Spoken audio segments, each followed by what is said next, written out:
About the reports regarding the COVID-19 vaccination program. Actually, the Pfizer vaccine that had been received recently had been administered so far, and all of a sudden, I think from yesterday or today, according to the mayor of Colombo, Mrs. Rosita Naika, this had been stopped. Administration of the Pfizer vaccine had been abandoned, and soon after the national COVID operational coordinating center, the head, the army commander, General Shavendra, mentioned that Sri Lanka would administer the AstraZeneca, a stock of 1.4 million doses, which Sri Lanka is supposed to receive by the third week of July. That means third week of July refers to at least by 20th or 21st July.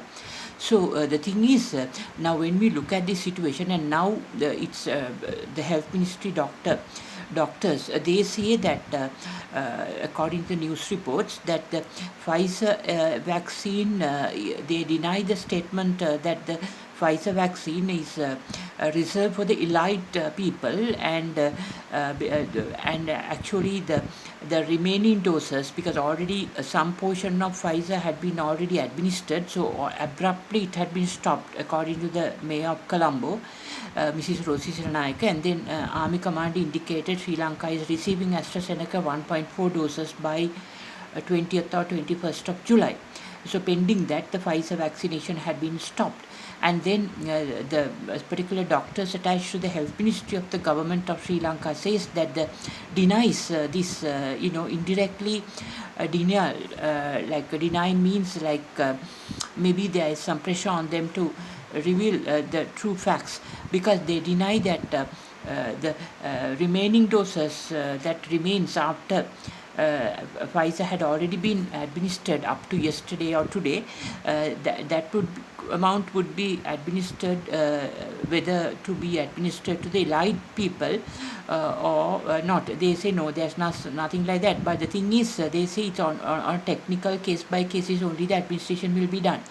But when we look at the U.S. State Department's terrorist warning to Sri Lanka yesterday, the State Department said it maintained, it can say like the previous time, it pointed out a terrorist warning, and subsequently it said after a few days the U.S. Ambassador Mrs. Selina Traplis in Colombo said that it just uploaded the information, and there's no such a terrorist threat, and it remains as it is. So maybe we don't know the meaning, because earlier meaning had been that. So now in the present context, same way, because they say terrorist threat had been maintained, and COVID-19 high-risk country, and the U.S., more importantly, the U.S. State Department, the statement on Sri Lanka says Sri Lanka is a COVID-19 pandemic high-risk country, and as a result, the U.S.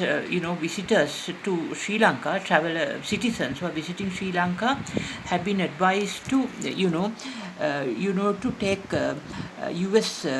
FDA, that is Food and Drug Authority of USA, approved drugs, the vaccines, and then travel to Sri Lanka.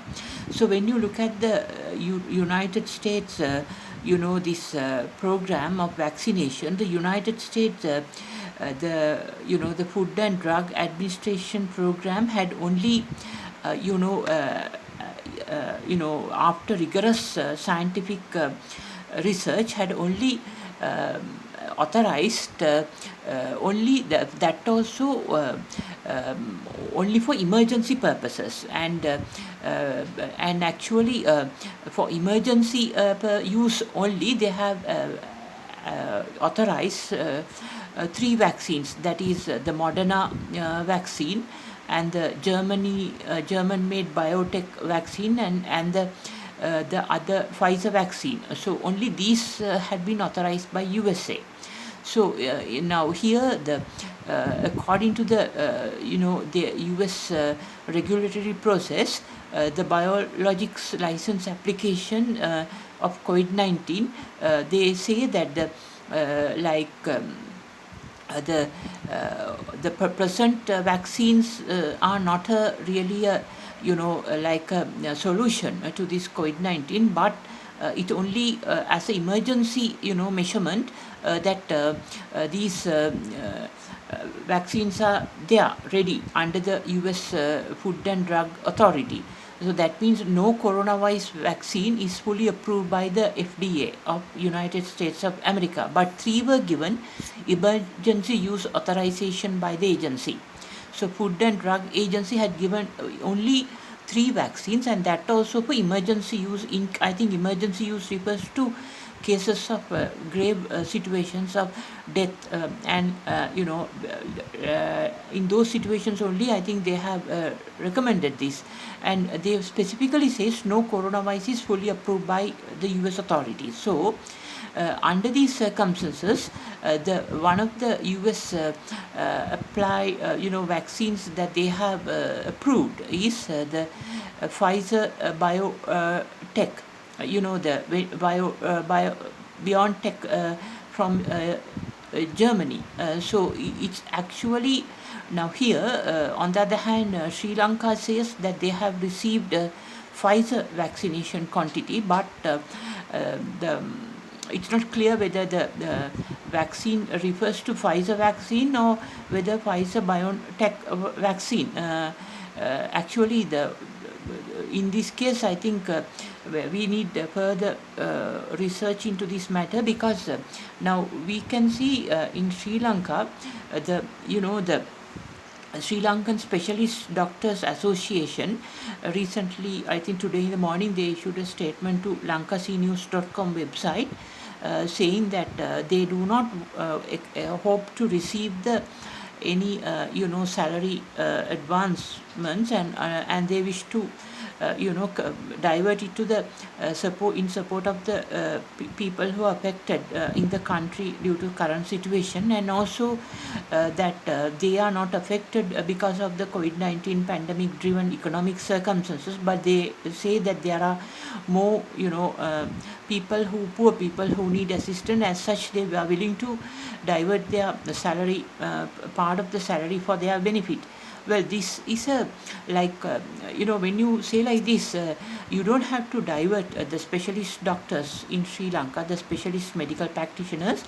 Well, it's not a matter of diverting one's salary, because it shows their some sort of a intellectual a higher degree of intellectual ability, but a lower degree of morality from these doctors, because when it comes to a doctor, they have to have a balanced, like if it is 50% moral development from heart values, they must also have 50% intellectual development or brain development. So both must go at the same pace. But when you look at these statements issued by the Specialist Doctors Association of Sri Lanka, they are not they say they refer only to the government salary that they are receiving.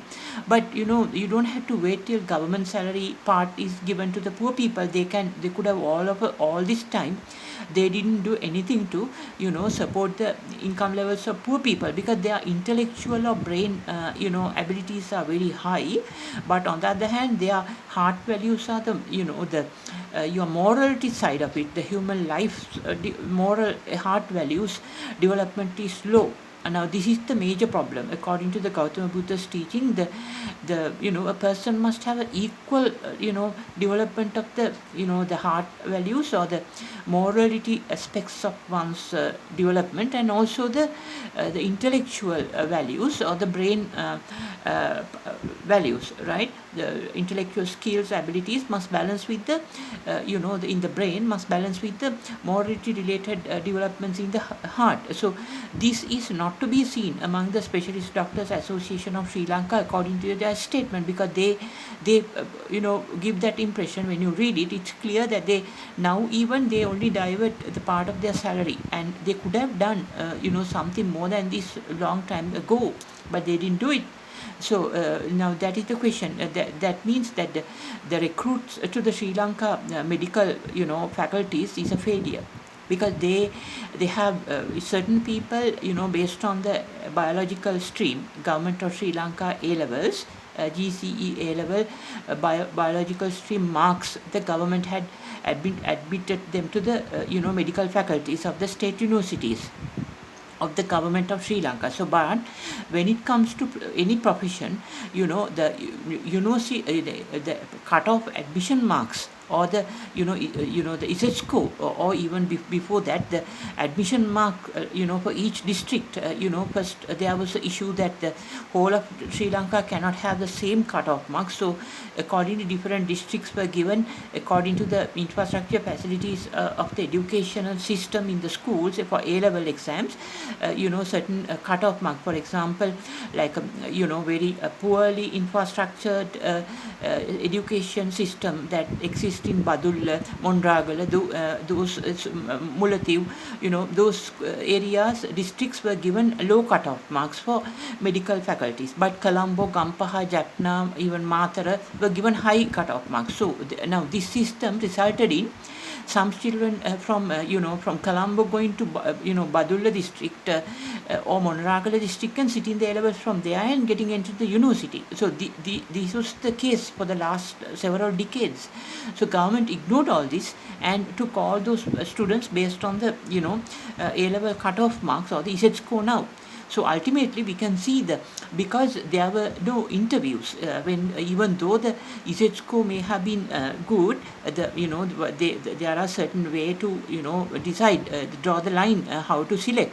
But then ISET score is only will not help, because there has to be like a proper knowledge of the personality behind this person who is database shows ISET score is high. Who is this person?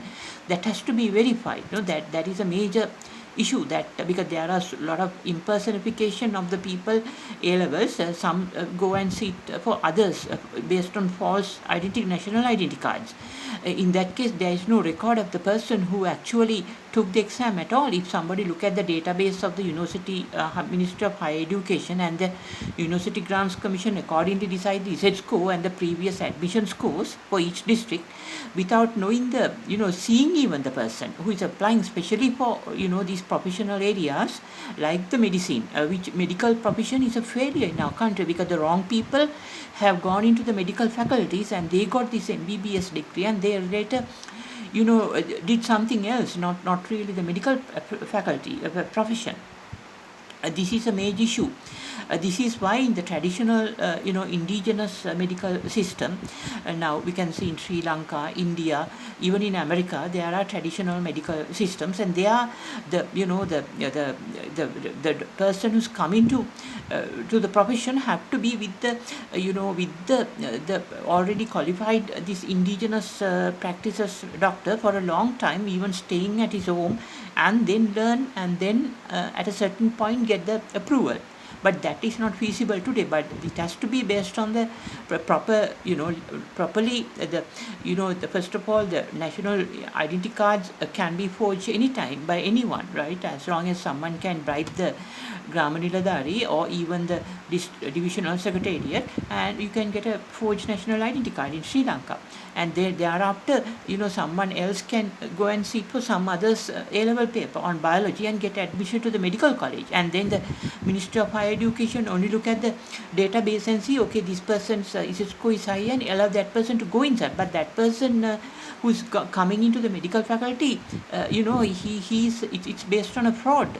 So in this case, there's a risk of unwanted people getting qualified as medical professionals. So Sri Lanka's medical education system is a failure. As a result, the present medical profession is a failure itself.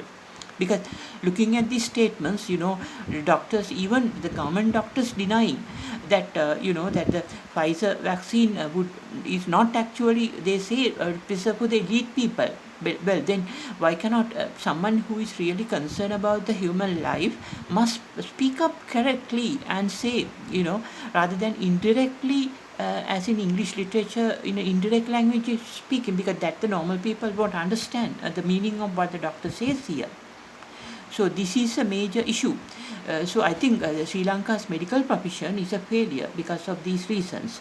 So I think now in this case, it's important to know that the people who wanted a shortcut to, they only who actually get into the universities in Sri Lanka, whatever the field, whether it's medical, engineering, you know, any stream related to engineering, or even the the arts or law, those who go on a shortcut path and then cheat, they only really get qualified here in Sri Lanka. But those who really good, those who are really talented, those who are really good in the subject, they don't get the degree finally in the Sri Lanka public university system. This is a major reason here, right? You can see most of the prominent people who could have been engineers end up as a bachelor of science, physical science graduates, but later they become millionaires, billionaires, overcoming those doctors who have engineers who have got into the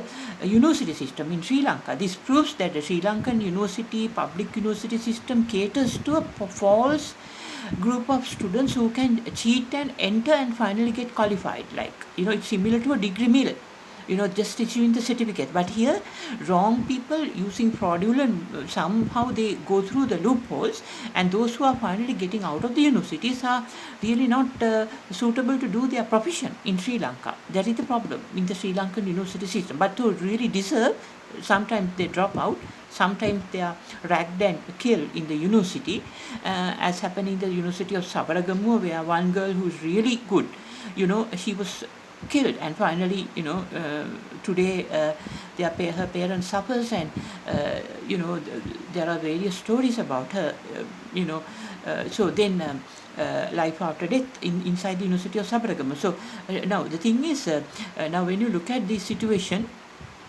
in this case, it's important to consider the second option, that is paramedical services. Now, if you look at the nursing staff, they also are recruited from the biological stream of the GCE A-level, Government of Sri Lanka public exam, but they just miss the, entry into the medical faculties. So they work hard, and then they, maybe they have tried second time, A-levels, but still not, if not possible, they enter the medical faculty, nursing school, the Sri Lanka Ministry Hall of Health, the nursing schools, and they follow their courses and become a nurse. But later they work for several years as nurses, male nurses and female nurses, and they really learn how to be with the patient and how to support, and they are really doing all the hard work, and they do all things that a doctor wouldn't do. A doctor would refuse to do, they do sometimes. So some nurses of course refuse to do those things, but most prominently most nurses do those things. So I think there has to be a way for nursing staff of Government Nursing Officers Association members to who have at least about several years of service to apply for the medical faculty MBBS programs. A certain percentage must be reserved to them, because they come with lot of good experience and lot of care for the patients. One way of overcoming this, false people getting MBBS and specialized degrees in Sri Lanka is that allowing the nursing staff of Government Nursing Officers Association with certain, years of experience after some interviewing process to eligibility to enter into the medical faculties of the Sri Lanka government medical schools. And also for the A-levels, I think the ISETSCO is, while it can be there, but all entry admissions who get above the required ISETSCO must be given interviewed properly, again interviewed by by a panel, and then those interviews must be videoed and then scrutinized again, and then only the decision must come whether they can go to the university for which whatever the faculty in that case for which they are selected. So I think this is the only way. And also when it comes to the nursing profession, in order to streamline this further, I have also suggested that several years ago, and as a result today the nursing staff, they get a degree. So the BSc nursing degree, as it was started at the Open University, must be the standard to be a nurse. And all those nursing staff who are not having a degree must be encouraged to do this degree, BSc in nursing, and thereafter, uh, new recruits must be taken into the nursing service of the Government Nursing Officers Association. So, and also Sri Lanka Nursing Council is needed for similar to Sri Lanka Medical Council for their registration before being allowed to practice as a nurse, whether it's a male nurse or a female nurse. And because this way, I think the government universities, in addition to the current faculties of medicine, can have a faculty of nursing. Not only the Open University of Sri Lanka, but other universities where there is a faculty of medicine, they can also, government can also start a faculty of nursing, and then those who fail to get admission to the nurse faculty of medicine can be given admission to the faculty of nursing, and thereafter, after a few years, they are after interviewing process also, they are allowed to proceed to the MBBS program, and then go forward in their careers. So this way, I think Sri Lanka can overcome this problem relating to the medical profession, and also when it comes to paramedical services, especially the suicide area, ambulance services, their qualification, they have been actually trained in Hyderabad, mostly in India. So there is no proper, there has to be a BSc paramedical health service degree offered in Sri Lanka under a faculty of probably it's under a faculty of paramedical services of government state universities, and then at least several faculties, then they have to go through a BSc program and then understand their job on immediate or urgent treatment while visiting the patients, and then give them the BSc degree in these paramedical services, and thereafter they can be enlisted under the Sri Lanka Paramedical Council, similar to Sri Lanka Medical Council, Sri Lanka Nursing Council, Sri Lanka Paramedical Services Council. The registration only, they will be allowed to do their profession through the suicide ambulances or any other private ambulatory services of the private hospital, because they at present these paramedical staff has no qualification even in the armed forces.